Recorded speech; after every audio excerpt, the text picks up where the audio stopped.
Hello everyone, I welcome you all in my channel physics revealed. और आज हम लोग करने वाले हैं स्क्रू वॉच। आज हम लोग स्क्रू वॉच के बारे में सब कुछ पढ़ने वाले हैं, सब कुछ हम लोग रिवाइज करने वाले हैं। रिवाइज के तौर पे देखें तो आप रिवाइज कर लेंगे। आप पहली बार पढ़ रहे हैं तो आप पहली बार में ही सब कुछ समझ लेंगे। Okay guys.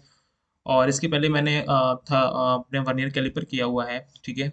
तो अभी आप वर्नियर कैलिपर नहीं पढ़े हैं तो आप उसको भी जाके देख सकते हैं, आप बढ़िया से कनेक्ट कर पाएंगे इस वाले को। ओके। तो अभी हम लोग देखते हैं कि ये स्क्रू वॉच वर्क कैसे करता है। सबसे पहले थोड़ा सा उससे पहले हम लोग ये देख लेते हैं कि आज हम लोग पढ़ने के क्या वाले हैं, ठीक है। तो मैं आपको थोड़ा सा हल्का सा शॉर्ट आइडिया दे देता हूँ। तो हम लोग सबसे पहले स्क्रू वॉच की वर्किंग देखने वाले हैं। उसके बाद हम लोग स्क्रू वॉच की थ्योरी, जो भी थोड़ा बहुत फॉर्मूलेज हैं उनको मैं बताने वाला हूँ। इसके बाद हम लोग रीडिंग कैसे देखते हैं ना, उसके बारे में आइडिया देता हूँ मैं। फिर उसके बाद मैं एक क्वेश्चन डिस्कस करूंगा जिसमें ये तीनों चीज़ जो हमने पढ़ी है उसका थोड़ा काम आएगा, ठीक है। इसके बाद हम लोग डिस्कस करेंगे जीरो एरर क्या होता है, पॉजिटिव एरर क्या होता है और निगेटिव एरर क्या होता है। इसके बाद इन एरर्स को करेक्ट कैसे करते हैं हम लोग ये देखेंगे। फिर इसके बाद इन सब पे रिलेटेड क्वेश्चन देखेंगे, ठीक है। तो आप बढ़िया से एकदम अच्छे से समझ पाएंगे और कर पाएंगे, ठीक है। और पेपर में क्वेश्चन आएगा तो आप 100% करके आएंगे। सो चलिए चालू करते हैं। तो अभी हम लोग को देखना working of the screw watch, यहाँ पे वर्क कैसे कर रहा है। तो इसमें वर्किंग के लिए जो छोटे छोटे पार्ट्स हैं इसकी, इनकी मैं जो काम है वो उसको मैं डिस्कस कर लेता हूँ। जो एनुअल स्पेंडल है ना, इसके बीच में हम लोग ऑब्जेक्ट को प्लेस करते हैं। जैसे मान लो कोई भी ऑब्जेक्ट है, जैसे मान लो क्यूबिकल ऑब्जेक्ट है कोई, ठीक है। मान लो सिलेंड्रिकल ऑब्जेक्ट कुछ भी है, इसको अगर यहाँ पे प्लेस करना है ना, तो हम लोग एनुअल स्पेंडल के बीच में प्लेस करेंगे इसकी रीडिंग को चेक करने के लिए। जिसमें स्लीव आप देख रहे हैं ना, ये स्लीव, स्लीव जो है ना, ये स्लीव क्या है। Sleeve is the part which contain the main scale. Sleeve में हमारा क्या होता है, मेन स्केल होता है, ठीक है। स्लीव में हमारा क्या होता है, मेन स्केल होता है। थिम्बल क्या होता है, thimble, thimble is cylindrical part which contain the vernier scale. अभी अगर आपने ये सब कुछ पढ़ रखा है, ठीक है, अब अगर आपको डायरेक्ट क्वेश्चन पे देखना है, अगर आपको डायरेक्ट क्वेश्चंस करने हैं तो आप थोड़ा बहुत स्किप कर सकते हैं। और अब जहाँ से मैंने क्वेश्चन से स्टार्ट किए हैं, और क्वेश्चन से पहले जो आपको रिलेटेड फॉर्मूलेज हैं वो आप देख सकते हैं डायरेक्ट। ओके। सो अभी हम लोग हाँ थिम्बल की बात करें तो थिम्बल क्या है। Thimble is a cylindrical part which contain the vernier scale. इसमें क्या होता है, हमारा वर्नियर स्केल होता है। या फिर बोले तो ये जो सर्कुलर वाला स्केल है ना, ये होता है, ठीक है। अभी बात करते हैं रैशेट क्या होता है। Ratchet is the limiting device which prevent the spindle to move further so that it does not give incorrect reading. इसका मतलब क्या है, इसको समझ लेते हैं थोड़ा सा। मान लीजिए आपको इस क्यूबोइडल है, ठीक है। इसकी आपको रीडिंग मेजर करनी है, ठीक है। तो आपने क्या किया, इसको यहाँ पे रखा और आपने थिम्बल थिम्बल से पकड़ा, यहाँ पे थिम्बल से पकड़ा और घुमाना चालू कर दिया। थिम्बल से पकड़ घुमाने में क्या होगा, जब ये यहाँ पे पहुंच गया होगा तो आपके हाथ से करने में उतना आइडिया नहीं लग पाएगा कि यहाँ पे पहुंचा है कि नहीं। तो आप इसको और टर्न कर दोगे, और टर्न कर दोगे तो ये थोड़ा सा हल्का सा बिल्कुल दब जाएगा। हल्का सा दब जाने से क्या होगा, हमारी रीडिंग में डिफरेंस आ जाएगा और रीडिंग हमारी इनकरेक्ट हो जाएगी, ठीक है। यही काम अगर आप रैशेट से करेंगे, रैशेट से करेंगे, रैशेट को पकड़ कर अगर घुमाएंगे आप, तो क्या होगा ना, जैसे ही वो इस वाली सरफेस से मिलेगा, जैसे ही वो इस वाली सरफेस से मिलेगा, वो रुक जाएगा, ठीक है। अभी आप फर्दर घुमाने की कोशिश करोगे तो वो नहीं घूमेगा, इसके बाद वो नहीं जाएगा, फर्दर प्रेशर को वो यहाँ पे अप्लाई नहीं होने देगा। तो इससे क्या होगा ना, हमारी इनकरेक्ट रीडिंग नहीं आएगी, हमारी एकदम रीडिंग बिल्कुल करेक्ट होगी। तो अगर आपने एक्सपेरिमेंट किया होगा स्कूल में तो आपने ये देखा होगा कि टीचर आपको रिकमेंड करते हैं कि आप रैचेट से ही घुमाएं। नहीं किया है तो आज आप समझ गए होंगे कि रैचेट से हम लोग क्यों घुमाते हैं, ठीक है। अभी हम लोग आगे चलते हैं। अभी हम लोग जो रिलेटेड फॉर्मूलेज हैं उनको देखने वाले हैं। ये बहुत इंपॉर्टेंट पढ़ना है। आप चाहे तो इसको पहले स्क्रीनशॉट भी ले सकते हैं क्योंकि इसके बाद मैं इसके ऊपर पेन चलाने वाला हूँ, मैं इसको थोड़ा गंदा करने वाला हूँ। तो व्हाट इज पिच। सबसे पहले टर्म आता है स्क्रू की थ्योरी में, पिच। पिच क्या होता है, the linear distance moved by the screw when one revolution is completed.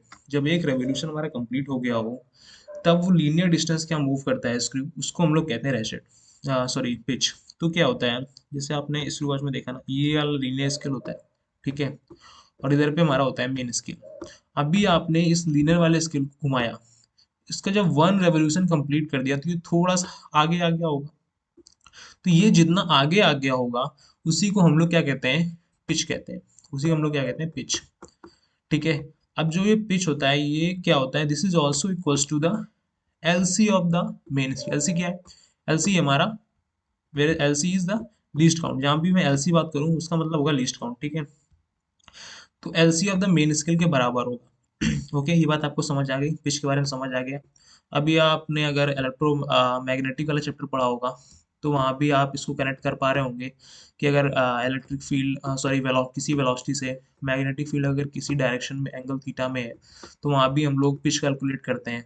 ठीक है, वहाँ भी एक रेवोल्यूशन में पार्टिकल या फिर चार्ज जितना ऊपर जा रहा होता है, उसके बारे में हम लोग देखते हैं, और ये देखते हैं एक रेवोल्यूशन में वो कितना ऊपर चला गया होगा, उसी को पिच कहते हैं। सेम वैसा ही कुछ है, नहीं पढ़ा तो कोई बात नहीं, आप आगे देखेंगे। ठीक है, अभी हम अपन देखते हैं कि लीस्ट काउंट क्या होता है स्क्रू का। जो ये वाला स्क्रू है, इसका लीस्ट काउंट क्या होता है। ठीक है, इसका लीस्ट काउंट होता है pitch upon number of divisions on circular scale. ठीक है, number of divisions on circular scale. Number of divisions on circular scale, इसका मतलब क्या है, जो अपना सर्कुलर वाली स्केल होती है ना, उसमें कई सारे ऐसे मार्क डिविजन्स होते हैं, तो वो जितने भी होंगे 100, ठीक है, 100 हो सकते हैं, 50 हो सकते हैं, कितने भी हो सकते हैं, तो जो डिविजन्स होते हैं ना, उन्हें कहते हैं number of division circular scale. अगर इसको डिवाइड कर देंगे तो आप क्या दे देगा, लीस्ट काउंट दे देगा इस स्क्रू का। ठीक है भाई, ये समझ आ गया। अब क्या है, reading of the main scale. Main scale की रीडिंग लेते हैं कैसे। मेन स्केल की रीडिंग लेने के लिए आपको क्या करना है, लीस्ट काउंट को मल्टीप्लाई करना है नंबर ऑफ डिवीजन से। ठीक है, नंबर ऑफ डिवीजन क्या, जितने भी डिवीजन आपको मेन स्केल पे दिख रहे होंगे। ठीक है, अगर आपको इस फॉर्म में दिया हो तो, नहीं तो सिंपली आपको कभी कभी दे देता है कि मेन स्केल की रीडिंग ये है। ठीक है, आपको डायरेक्ट कह देता है कि फिर आपको फॉर्म इंफॉर्मेशन होती है इसके बारे में, तो मेनली इसका लिस्ट काउंट निकाल के फिर इसके डिविजन्स को देख के वो हमको निकालना होता है फाइनल रीडिंग। ठीक है, अगर नहीं दिया है तो कैसे निकालना है वो मैं आपको बता दिया। ठीक है, इसका जो फाइनल रीडिंग लेना है वो कैसे लेना है, तो उसको लेने के लिए जो मेन स्केल की रीडिंग आई थी, उसमें आपको क्या ऐड करना है। अभी आपने मेन स्केल वाला काम तो कर लिया, मेन स्केल वाला काम हो गया, अभी क्या काम बाकी, ये सर्कुलर स्केल वाला। इसके लिए क्या करना है, आपने जो एलसी निकाला, लिस्ट काउंट निकाला है स्क्रू का, जो इस वाले फॉर्मूले से निकाला है, pitch over number of division of circular scale, उसको मल्टीप्लाई कर देना है कोइंसाइडिंग डिवीजन, जो सा डिवीजन इसमें कोइंसाइड कर रहा हो किससे, रेफरेंस लाइन से। अब ये रेफरेंस लाइन क्या होता है, कोइंसाइडिंग डिवीजन क्या होता है, इसे आपको मैं जस्ट अगली स्लाइड में दिखाने वाला हूँ। आइए देखते हैं। तो अभी हम लोग देखते हैं कि ये रीडिंग हम लोग कैलकुलेट कैसे करते हैं। ठीक है, तो अभी मैं आपको बता रहा था रेफरेंस लाइन के बारे में और कोइंसाइडिंग डिवीजन के बारे में। तो रेफरेंस लाइन देखिए, ये वाली होती है, ये होती है हमारी रेफरेंस लाइन।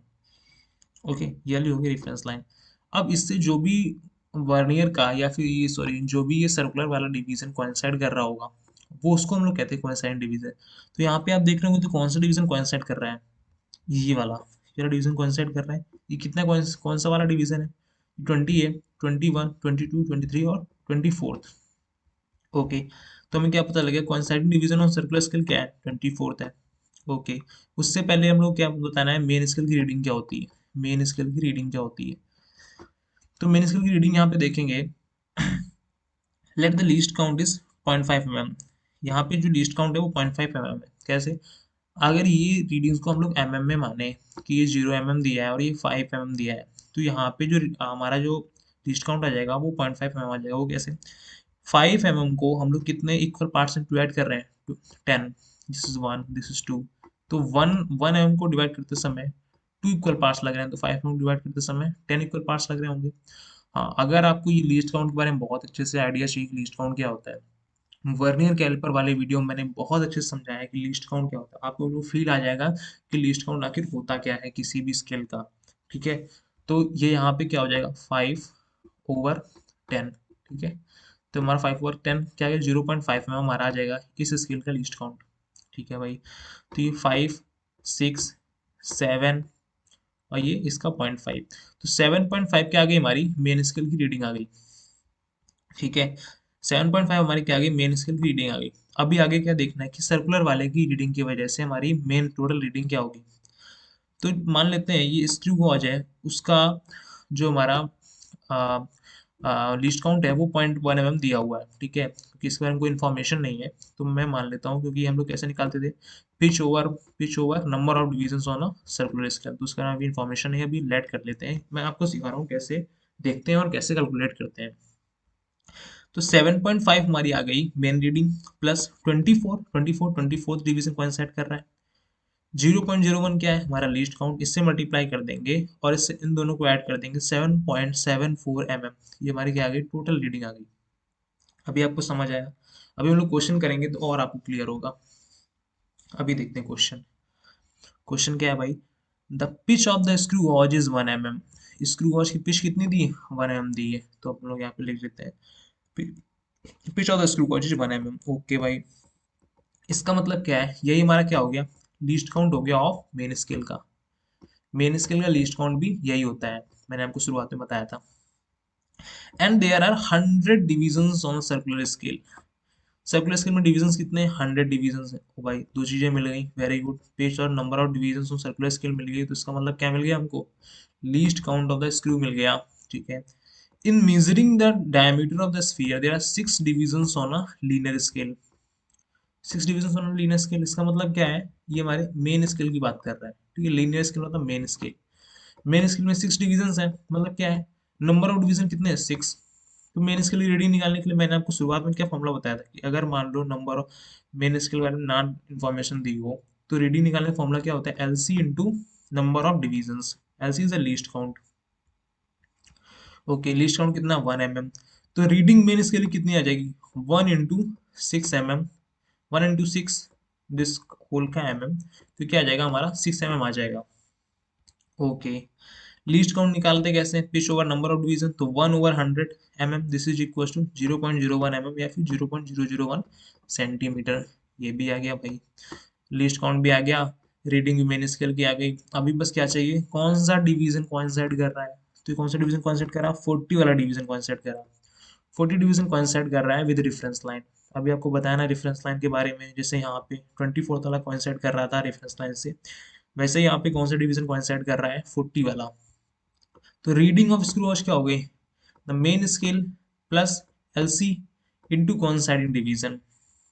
ठीक है भाई, तो 6 mm हमारी हो गई मेन स्केल की रीडिंग, 0.01 mm हमारा हो गया एलसी, 40 क्या हो गया, कॉन्साइडिंग डिवीजन हो गया। ठीक है, तो अभी अपना सब कुछ आ चुका है, 6 mm plus 0.04 mm, this is equal to 6.4 mm। Okay, ये आपको समझ आया एग्जाम्पल। आप दोबारा से देख लीजिएगा, आपको स्क्रीनशॉट लेना हो तो ले लीजिएगा इसका, आप इसको रख लीजिए, आपको समझ आ जाएगा जब आपको रिवाइज करना होगा दोबारा से। अब मैं आपको एक्सप्लेन करने वाला हूँ जीरो एरर, पॉजिटिव एरर और नेगेटिव एरर के बारे में। ध्यान से सुनिएगा, ठीक है। आप इस एक ही वीडियो में सब कुछ सीख जाएंगे, पूरा सब कुछ आपको पता चल जाएगा स्क्रू वॉश के बारे में। ठीक है, जीरो एरर क्या है, if the zero of the circular scale coincide with the zero of the main scale. अगर हमारा सर्कुलर स्केल का जीरो मेन स्केल के जीरो के साथ कोइंसाइड कर रहा है, तो हमारा उसमें क्या है, जीरो एरर, उसमें कोई एरर नहीं है। जैसे यहाँ पे देखिए, यहाँ पे जो ये जो है ना सर, मेन स्केल का जीरो और ये सर्कुलर स्केल का जीरो, दोनों एक ही लाइन एक ही सीध में है, तो हमारा क्या हो गया, ये हमारा हो गया जीरो एरर। जीरो एरर का केस हो गया। ओके, अब भी अपन देखते हैं कि और क्या हो सकता है। If zero does not coincide, अगर जीरो कोइंसाइड नहीं कर रहा है तो क्या हो सकता है, देखते हैं भाई क्या हो सकता है।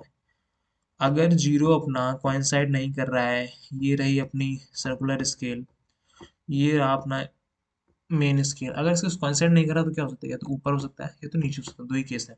ठीक है, तो उन दो केस में क्या हो सकता है, एक होता है हमारा पॉजिटिव जीरो एरर। क्या होता है, if zero of the circular scale is below the reference line. ठीक है, ये वाला केस जब नीचे है। व्हेन नथिंग इज प्लेस्ड, जब कुछ भी प्लेस्ड नहीं है, दोनों अपना जो स्पिंडल और एनविल है ना, वो दोनों जुड़े हुए हैं, अभी उनमें कुछ प्लेस्ड नहीं है। ठीक है, तो उसमें क्या होगा, उसको हम लोग कहेंगे पॉजिटिव जीरो एरर। यहाँ पे थोड़ी सी गड़बड़ हुई है, this is positive zero error, this is positive zero error. ठीक है, if zero of the circular scale above the reference line, reference line के ऊपर आ रहा है, तो हमारा क्या होगा, नेगेटिव जीरो एरर। अभी मैं आपको यहाँ समझाता हूँ, देखिए ये रहा पॉजिटिव जीरो एरर का केस। जब हमारा रेफरेंस लाइन का जीरो और जो हमारा मेन जो सर्कुलर स्केल का जीरो है, वो रेफरेंस लाइन के जीरो क्या हो रहा है, नीचे आ रहा है, क्या नीचे आ रहा है ना, तो हमारा कौन सा केस हो गया, ये पॉजिटिव जीरो एरर का केस हो गया। अभी जब रेफरेंस लाइन का जीरो से ये जो सर्कुलर स्केल का जीरो है, ये ऊपर आ रहा है, क्या आ रहा है, ऊपर आ रहा है, तो हमारा कौन सा केस हो गया, निगेटिव जीरो का केस हो गया। बस आपको इतना ही याद रखना है। अभी हम लोग देखते हैं कि ये पॉजिटिव जीरो या नेगेटिव जीरो इनका करेक्शन कैसे करते हैं, ये भी अपन लोग समझ लेते हैं। ठीक है, to remove the positive zero error we should subtract the error from the measured value. जो भी आप वैल्यू मेजर करें, करेक्ट रीडिंग के लिए क्या करेंगे, जो भी आप रीडिंग मेजर करें उसमें से हमारे एरर को घटा दें। एरर निकालने का तरीका क्या है, least count of the screw, जो भी स्क्रू का लीस्ट काउंट हो, इनटू जो सा डिवीजन कोइंसाइड कर रहा हो, जो सा डिवीजन कोइंसाइड कर रहा हो। तो यहाँ पे कौन सा डिवीजन कोइंसाइड कर रहा है, ये रहा अपना 0, तो ये 1, ये 2, ये 3, तो कौन सा डिवीजन कोइंसाइड कर रहा है, 3 वाला, 3 वाला कोइंसाइड कर रहा है। इन दिस केस अगर लीस्ट काउंट मान लेते हैं 0.01 mm है, तो हमारा कोइंसाइडिंग डिवीजन क्या आ जाएगा, 3। तो एरर हमारी कितनी आ गई, 3 इंटू 0.0 मतलब 0.03। अब जो भी वैल्यू निकालेंगे ना मेजर्ड वैल्यू, उसमें बस इतना हमको घटा देना है, इतना वाला वैल्यू घटा देना है, तो हमारी क्या आ जाएगी, करेक्ट वैल्यू आ जाएगी। अभी जब हम लोग क्वेश्चन करेंगे ना, तब आपको बढ़िया से विजुअलाइज हो पाएगा। ठीक है, मैं आपको अभी दिखाने की कोशिश कर रहा हूँ कि ये सब करेक्ट कैसे करते हैं। ठीक है, अभी निगेटिव जीरो एरर की बात करते हैं। To remove this error we should add. ठीक है, अभी अभी इस वाले केस में क्या कर रहे थे हम लोग, इस वाले केस में क्या कर रहे थे, सब्ट्रैक्ट कर रहे थे। पॉजिटिव था हम सब्ट्रैक्ट कर रहे थे। ठीक है, अभी निगेटिव आया है, अभी निगेटिव आया है तो क्या कर रहे हैं, ऐड कर रहे हैं। ठीक है, याद करने का तरीका है, वर्नियर में भी ऐसा ही होता है, जब पॉजिटिव जीरो एरर होता है तो हम लोग सब्ट्रैक्ट करते हैं, जब निगेटिव जीरो एरर होता है तो हम लोग ऐड करते हैं। अगर आपने वीडियो नहीं देखी वर्नियर वाली तो आप जरूर जाके देखिएगा, आपको बिल्कुल बढ़िया समझ में आ जाएगा। ठीक है, एग्जाम्पल लेते हैं। In this case let the least count is 0.01 mm। ठीक है भाई, लीस्ट काउंट अगर 0.01 mm है तो क्या होगा, एरर कितना आ जाएगा हमारा, हमारा जीरो ये रहा सर्कुलर वाला, रेफरेंस लाइन हमारी ये रही, ये कितना ऊपर गया है, ठीक है ये देख लेंगे। ठीक है, ये कितना ऊपर गया है, कितना ऊपर गया है, 2 डिवीजन ऊपर गया है, 2 डिवीजन ऊपर गया है। 2 डिवीजन ऊपर गया है तो मतलब क्या होगा, 2 into 0.01 mm। Okay, that is 0.02 mm। अभी आप इस साइन को मत ध्यान दीजिएगा, आप सिर्फ एरर कैलकुलेट करिए, आप सिर्फ एरर कैलकुलेट करिए और फिर बस फॉर्मूला लगा दीजिए, क्या, correct reading is equal to measured value minus ये हमारा जो भी एरर आया। ठीक है, अब याद रखने का तरीका क्या है, अगर पॉजिटिव जीरो एरर है, पॉजिटिव जीरो एरर है तो हम क्या करते हैं, मेजर्ड वैल्यू से घटाते हैं। निगेटिव जीरो एरर है, निगेटिव जीरो एरर है तो क्या करते हैं, ऐड करते हैं। ठीक है, plus minus, plus minus, plus minus, minus plus, ऐसे जैसे भी आप याद रख पाए। ठीक है, अभी हम लोग करते हैं क्वेश्चन, तो आपको सारा कुछ समझ आ जाएगा जो भी हमने अभी तक किया है। ठीक है, क्वेश्चन कैसे है, pitch of the screw gauge is, मैं इसकी कलर दूसरा चेंज कर लेता हूँ, येलो लेता हूँ। The pitch of the screw gauge is 1 mm। Okay भाई, स्क्रू गॉज का पिच कितना, 1 mm दिया गया है। पिच अगर 1 mm दिया गया है मतलब कि हमारा लीस्ट काउंट क्या आ गई मेन स्केल की, वो भी कितनी आ गई, 1 mm आ गई। And there are 100 divisions on the circular scale. लो भाई, दो चीजें दे दी मतलब हमारा क्या आ गया, least count of the screw आ गया। जो ये स्क्रू है हमारा, जो हमारा स्क्रू होगा उसका हमारा क्या आ गया, लीस्ट काउंट आ गया। when faces A and B are just touching each other without putting anything between the studs, stud that is what, anvil and, यहाँ पे इन दोनों को जोड़ देते हैं। ठीक है, इन दोनों को जोड़ देते हैं, इनमें कोई गैप नहीं रहता है। तो हमारा क्या होता है, जब इन दोनों में कोई गैप नहीं है, when the faces are two and just touching each other, putting without putting anything, without putting anything between studs, 32nd division of the circular scale below its zero coincide with the reference line। ठीक है, तो 32nd वाला जो division है ना, ये जो reference line है, इससे 32nd वाला डिवीजन, यहाँ पे कौन सा डिवीजन होगा, 32nd, 32nd वाला डिवीजन कोइंसाइड कर रहा है। ठीक है भाई, when a glass plate, when a glass plate is placed between the studs, अब इन दोनों स्टड्स के बीच में अगर ग्लास प्लेट को प्लेस कर देते हैं, it read 16 divisions. Okay, linear scale division कितना आ जाएगा, 4 डिविजन्स आता है, एंड सर्कुलर स्केल डिवीजन कितना आता है, 16 आता है। तो पूछ रहा है थिकनेस क्या होगी, थिकनेस क्या होगी। अभी इसमें क्या है, इसमें दोनों चीजें हैं। इसमें क्या है, एक तो अपन को डायरेक्ट मेजर्ड वैल्यू पहले निकालनी है, इसके बाद अपने को एरर निकालनी है, और एरर को इससे सब्ट्रैक्ट करना है, क्योंकि हमारी किस टाइप की एरर है, पॉजिटिव जीरो एरर है, बिलो इट्स जीरो। ठीक है, ये आप ध्यान रखिएगा, जीरो क्या है, बिलो द रेफरेंस लाइन।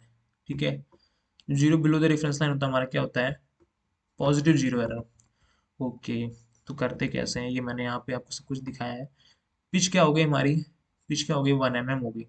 ठीक है, यही क्या होगी, least count of the main scale हो गया। Number of division of circular के लिए कितना हो गया, 100। Least count of the screw कितना हो गया 1/100 that is equal 0.01 mm। Positive zero error ये कितनी आ गई 32 इंटू 0.01, 32 जो सा डिवीजन कोइंसाइड कर रहा हो into this, what is this, this is the least count. तो 0.32 mm की आ गई हमारी, 0.32 mm आ गई हमारी ये एरर।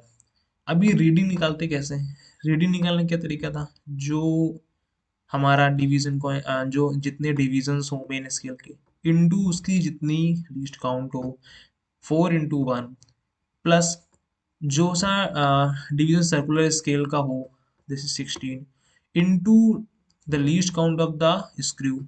इससे हमारी क्या आ गई मेजर्ड रीडिंग आ गई। मेजर्ड रीडिंग कितने आ गई 4.16 आ गई हमारी मेजर्ड रीडिंग। अभी मेजर्ड रीडिंग से करेक्ट रीडिंग तक पहुंचने के लिए पॉजिटिव जीरो एरर में क्या करते हैं, तो पॉजिटिव होता है तो निगेटिव करते हैं।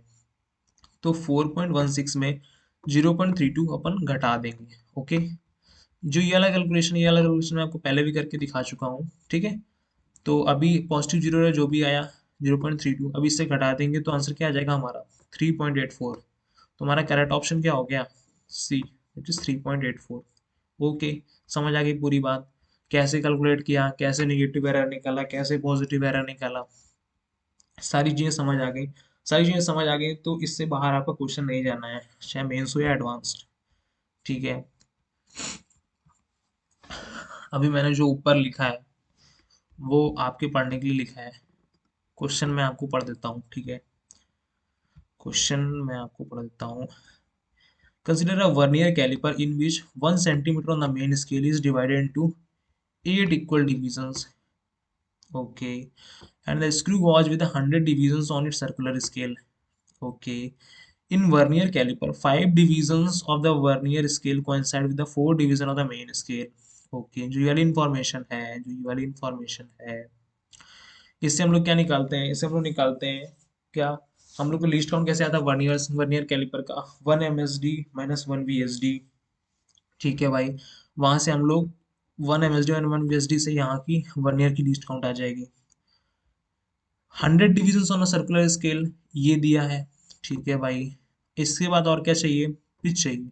अगर पिच और आ जाए अपने पास तो क्या आ जाएगा हमारा, क्या आ जाएगा लिस्ट काउंट आ जाएगा। ओके, और क्या दिया हुआ है 5 divisions on the vernier scale coincide with the 4 divisions on the main scale and in the screw gauge में one complete revolution of the circular scale moves it by 2 divisions on the linear scale. Okay, 2 divisions on the linear scale। Linear scale मतलब क्या, हमारा main scale, ठीक है। हमारा main scale जो है ना वो लीनियर स्केल है, ठीक है। यहाँ पे क्या कर दिया गया है, जो एक आप जो एक सर्कल करते हैं ना उससे 2 डिवीजन कवर हो जाते हैं। अभी तक क्या हो रहा था अपना एक ही डिवीजन कवर हो रहा था, अभी इसमें क्या करते हैं 2 डिवीजन कवर कराया है। एडवांस क्वेश्चन में यही होता है, वो थोड़ा सा थ्योरी को मैनिपुलेट कर देते हैं और उससे थोड़ा आपको क्या लगता है वो टफ हो गया, टफ नहीं हो गया, आप उसकी अगर थ्योरी ध्यान देना तो वो हो जाएगा। पिच की थ्योरी क्या होती थी, मतलब पिच की डेफिनेशन क्या होती थी, पिच की डेफिनेशन ये होती थी जितना भी वो चले, जितना भी वो चले एक रेवोल्यूशन में बस उतना ही हो जाता था हमारा पिच, ठीक है। तो अभी यहाँ दिया क्या था, 1 सेंटीमीटर को 8 इक्वल डिवीजन से बांटा है, 1 सेंटीमीटर को अगर 8 इक्वल डिवीजन में बांट दो, ठीक है, और ये 2 डिवीजन के बराबर चला है, ठीक है, 2 डिवीजन के बराबर चला है, तो 1/4 हो गया क्या, 1/4 क्या हो गया, पिच हो गई इसकी, पिच हो गई। इसी तरीके से आप और भी चीज़ें कैलकुलेट करेंगे, पिच आ गई, अगर पिच आ गई 100 डिवीजन ये दिया है तो लीस्ट काउंट आ गई, लीस्ट काउंट आ गई कि नहीं आ गई। इसी तरीके से 1 MSD की वैल्यू कितनी हो जाएगी, 1 MSD इज दिस 1/8। अगर M S D V S D ये सब नहीं समझ आ रहा है तो आप वर्नियर कैलिपर थ्योरी जरूर देखें, मेरा वीडियो जरूर देखें। ओके, मैं ये क्वेश्चन आपको पूरा नहीं करा रहा हूँ, मैं आपको सिर्फ आइडिया दे रहा हूँ कि आपको करना कैसे है। आपको 1 MSD आ गई 1/8, ओके समझ आ रहा है भाई। 1 MSD 1/8 आ गई, 1 VSD कैसे आ जाएगी, 1 VSD कैसे आ जाएगी, 1 VSD आएगी इस वाले लाइन से, 5 division on the vernier scale coincide with the 4 division on the main scale. अगर 5 4 से कोइंसाइड कर रहा है तो एक कितने से कोइंसाइड करेगा 4/5 से, 4/5 से करेगा 4/5 ऑफ MSD, ठीक है। 1 MSD की वैल्यू 1/8 है, 1 MSD माइनस 1 VSD, वहां से क्या आ जाएगा लीस्ट काउंट आ जाएगा। अभी जितना भी ये दिया हुआ है, जितना भी ये दिया हुआ है आपका, ये पिच और लीस्ट काउंट के ऊपर ही ऑप्शन है। आप इसको कोशिश करिएगा। मैं जो आपको नेक्स्ट वीडियो लेकर आऊँगा, जिसमें आपके सिर्फ क्वेश्चंस कराऊंगा, उसमें आपको मैं ये वाला भी क्वेश्चन सबसे पहले डिस्कस करूंगा। ओके। तो thanks a lot for watching this video. अगर आपने इसको शुरुआत से लेकर अंत तक देखा होगा, अगर आप यहाँ तक पहुँचे हैं, तो आपको ज़रूर समझ में आया होगा और आप इसको बिल्कुल कभी नहीं भूलेंगे। एटलीस्ट पेपर तक तो नहीं भूलेंगे। ठीक है। और जाते जाते अगर आपको समझ आया हो, तो चैनल को लाइक करते जाइएगा, सब्सक्राइब करते जाइएगा।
Thank you.